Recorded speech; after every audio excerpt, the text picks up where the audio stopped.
Windy today, but okay. Just wanted to show everybody what I've done to this CMP Cessna. It's a beautiful kit, but there was a lot of fatal flaws in the design of it, and I almost crashed it on the maiden. But anyway, lights. It's got landing lights in the front, and I've got the lights here in the wingtips that burned out because I had more than 4 volts and it blew them up and all that. Got a strobe underneath, and it's got a 120 Thunder Tiger Pro in it, which has just got gobs of power. I don't know what the plane weighs yet. I haven't actually put it on a scale.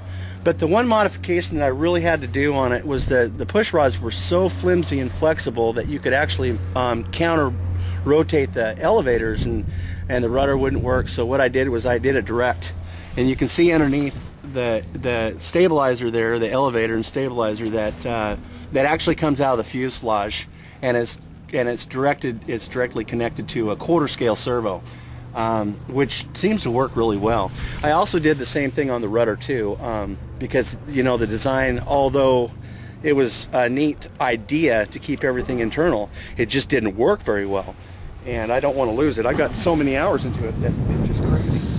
And then on this side you can see how the rudder comes out here, right here, and it's a good solid connection.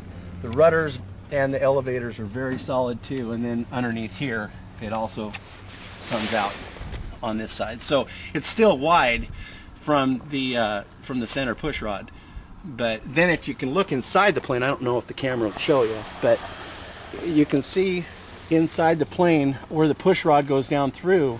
The push rod goes through 2 holes that are connected to one of the formers in there, and that made everything solid. It worked out really good. But we're going to start it up. We're going to fly it again. Let's see how she flies. It works good. So here we go.